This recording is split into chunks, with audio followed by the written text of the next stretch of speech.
सद्गुरुदेव जय पद शरणौ श्रेयस रूप चरणौ शरणौ। जय सद्गुरुदेव जय पद शरणौ श्रेयस रूप चरणौ शरणौ। जय सद्गुरुदेव जय पद शरणौ श्रेयस रूप चरणौ शरणौ।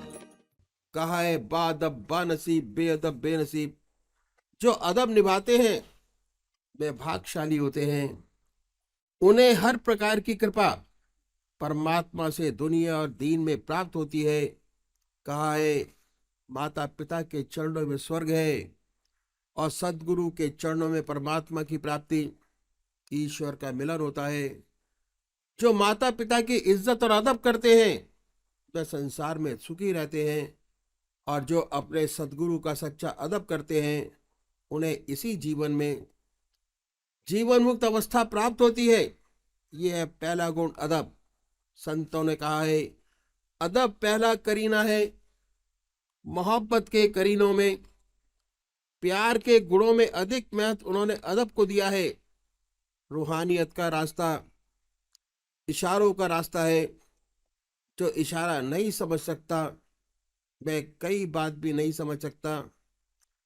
जो सच्चा साधक है वह हृदय से बात करता है, जबान से नहीं। और जब अदब आगे बढ़ता है तो हमें ईश्वर की नजदीकी प्राप्त होती है, और इससे परमात्मा का सच्चा अदब बनता है।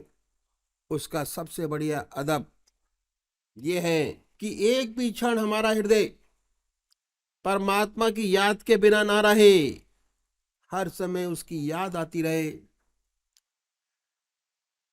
उसकी हजूरी रहे, उसकी आगाही रहे।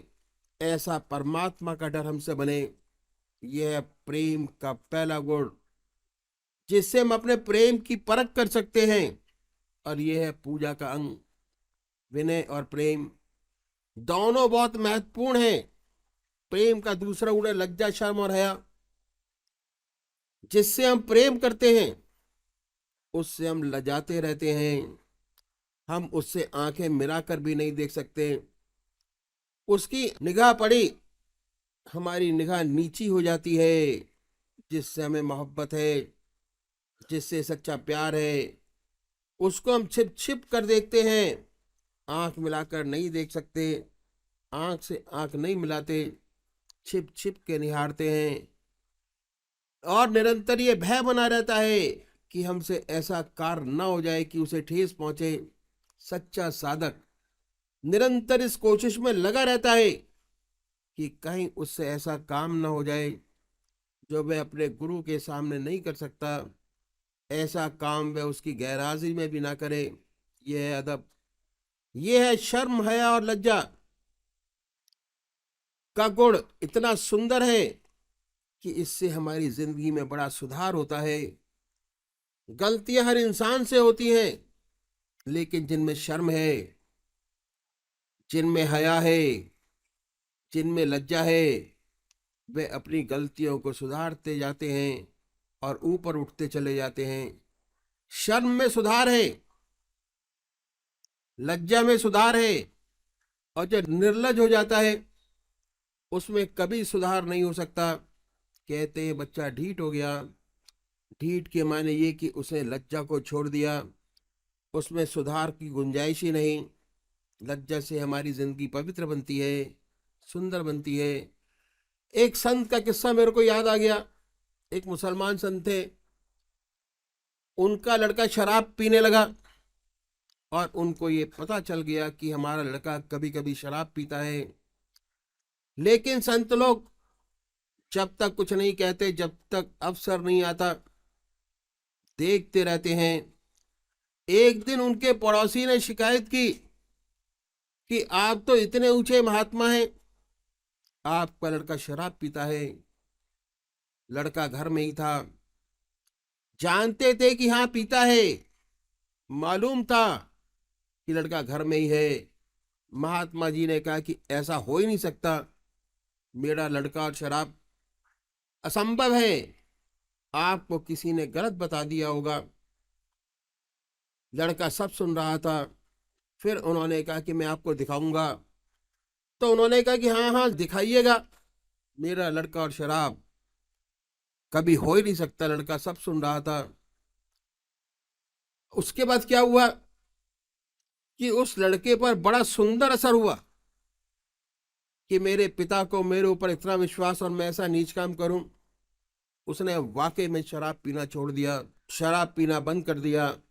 साल 1.5 साल गुजरा, उसने शराब नहीं छुई।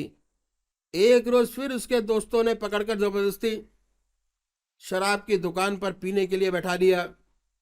मजबूरन बैठ गया। पुरानी आदत थी, थोड़ा आदत का रिवाइवल हुआ।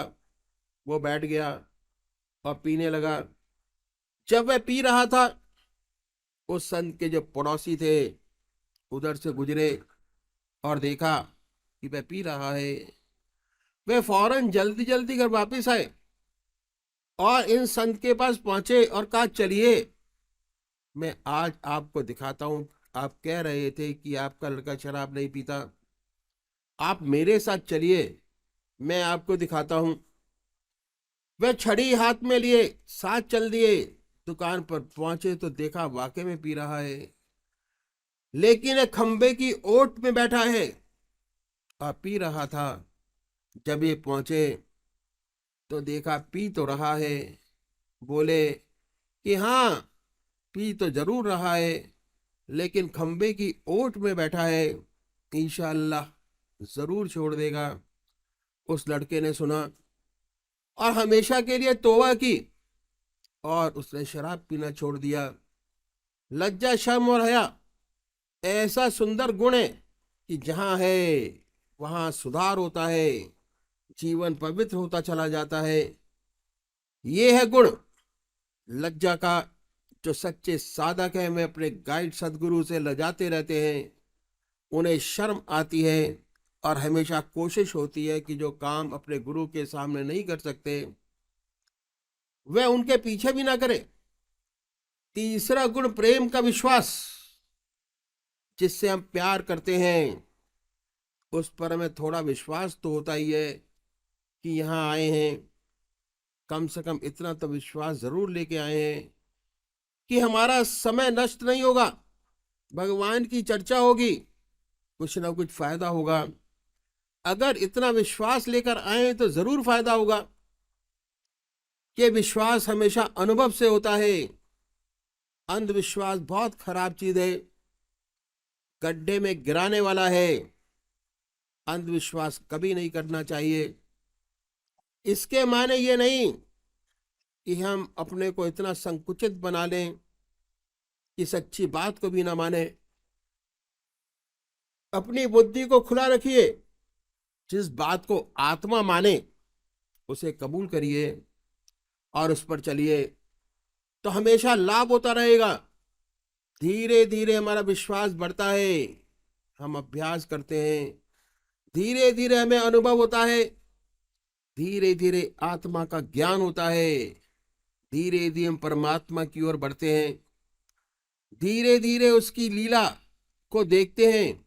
एक दिन ऐसा आता है कि हमें पूर्ण विश्वास हो जाता है और हम अपने को उस परमात्मा पर पूरी तरह न्यौछावर कर देते हैं, छोड़ देते हैं। ये विश्वास बहुत आवश्यक है। सबसे पहले अपने तरीके पे विश्वास होना चाहिए कि जो तरीका हमने परमात्मा की प्राप्ति का अपनाया है वह ठीक है और सच्चा है। बहुत सोच समझकर उसमें कदम रखें। धीरे धीरे जब हमें ऐसा विश्वास हो जाता है कि मेरा रास्ता ठीक है, मेरा हृदय निरंतर उस प्रभु की याद में डूबा रहता है, सुख में भी उसकी याद है, दुख में भी उसकी याद है, कोई समय ऐसा नहीं रहता जब हमें उसकी याद न रहती हो। ऐसी सुंदर हालत जब बन जाती है, हमें विश्वास हो जाता है कि यदि ईश्वर चाहेगा अंत समय में भी उसकी याद नहीं छूटेगी। चिंतन और यह विश्वास ही है जो पार लगाता है। जब मौत का धक्का आता है तो बड़ी बड़ी तपस्याएं धरी की धरी रह जाती हैं, शरीर कमजोर हो जाता है, मन भी कमजोर हो जाता है। ऐसा विश्वास, ऐसे आत्मिक अनुभव जो जिंदगी में हो जाते हैं, उनमें विश्वास दृढ़ हो जाता है और अंत समय में वे काम आता है। इतनी बड़ी महत्ता है विश्वास की।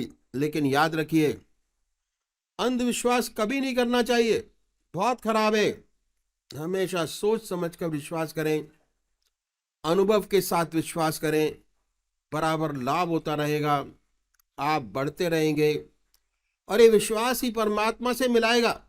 मुझे एक पौराणिक कथा याद आ गई जो मैं आपके सामने रखूंगा, बहुत सुंदर है। एक बार पार्वती जी ने शिव जी से पूछा कि महाराज, ये कुंभ का मेला है, 12 साल में एक बार आता है, लाखों व्यक्ति आते हैं गंगा में स्नान करने के लिए। ऐसा कहते हैं कि गंगा जी ये पाप नष्ट कर देती हैं।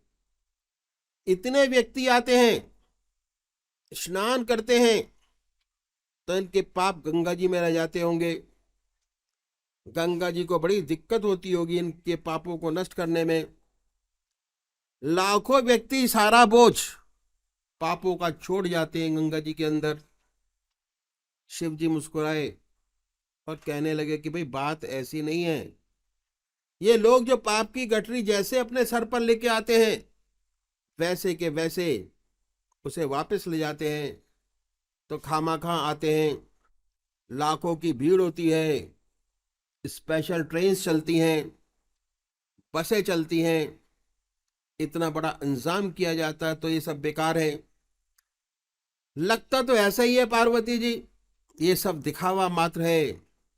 पार्वती जी बोले, ये कैसे हो सकता है? कहा कि चलिए, कुंभ का मेला लगा हुआ है तो देख लें। शिव जी ने अपने को कोड़ी का स्वरूप दिया और पार्वती जी को कोड़िन का स्वरूप। इस तरह कोड़ी कोड़िन बनकर त्रिवेणी की तरफ चले और उस रास्ते पर बैठे जहां से लाखों यात्री स्नान करने जा रहे थे और आ रहे थे। शिवजी महाराज ने वह एक नारा लगाना शुरू किया और वो ये था, मुझे एक महात्मा का वर मिला है कि कुंभ के मेले में अगर कोई ऐसा गंगा माई का भक्त जिसमें गंगा जी के स्नान करने के बाद सारे पाप नष्ट हो गए हों, यदि वह गंगा जल मेरे ऊपर छिड़क दे, मेरी काया कंचन हो जाए, मैं स्वस्थ हो जाऊंगा, मुझे ऐसा वरदान मिला है।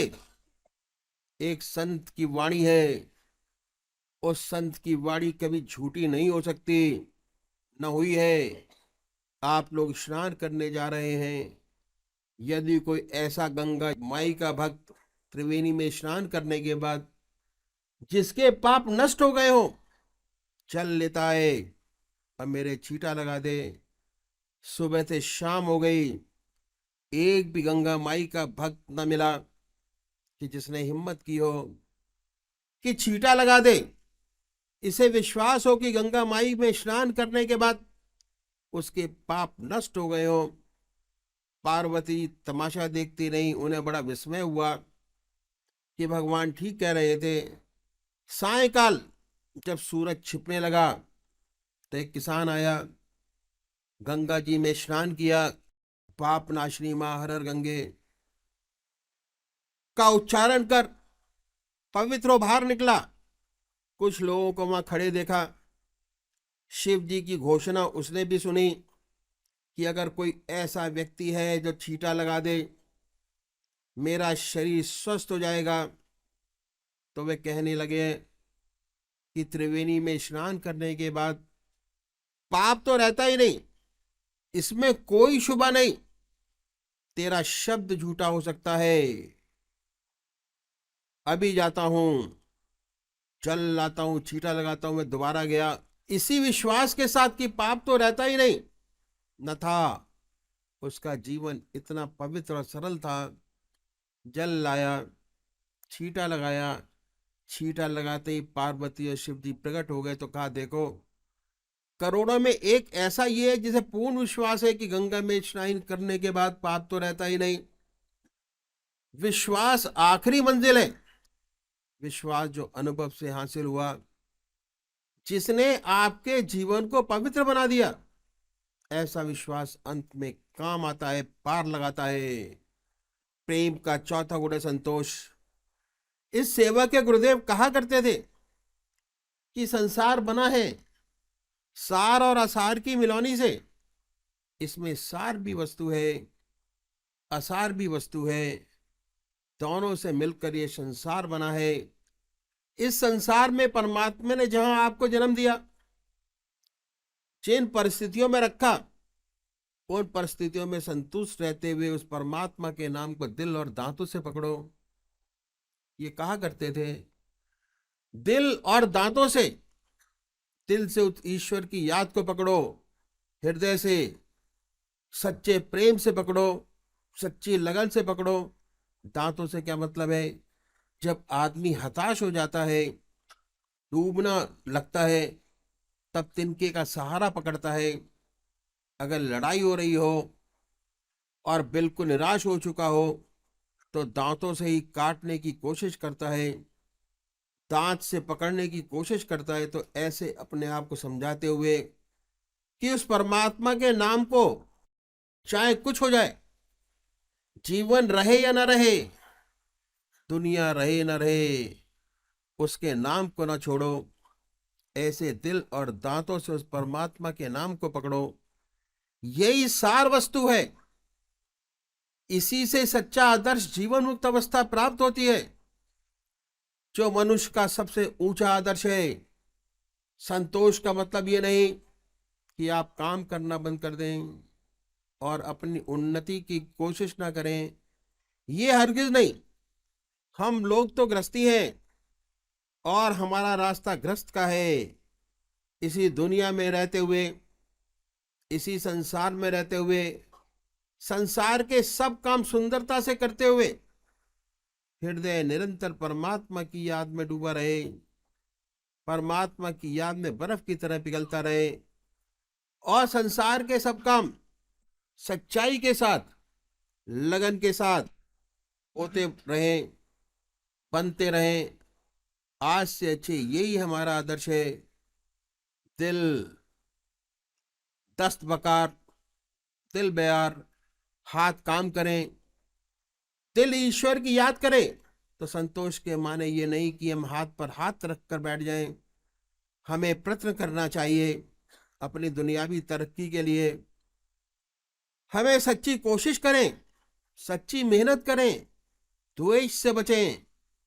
दूसरे को देखकर हमारे दिल में द्वेष पैदा ना हो, बल्कि दूसरे की तरक्की को देखते हुए हमारे अंदर उत्साह पैदा हो और उससे अच्छी मेहनत करें और ऊंची तरक्की प्राप्त करें।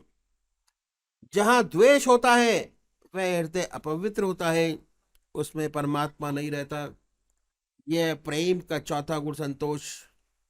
परमात्मा ने जिस हाल में हमें रखा, उसमें खुश रहते हुए हम उसके नाम को दिल और दांतों से पकड़ो।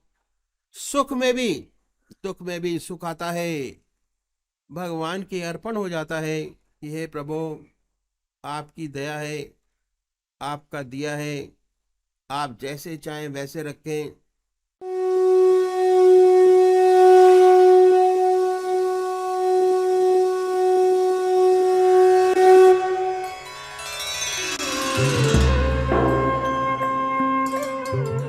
ध्यान योग के कार्यक्रम आनंद योग से निशुल्क जुड़ने के लिए संपर्क करें 9810239677।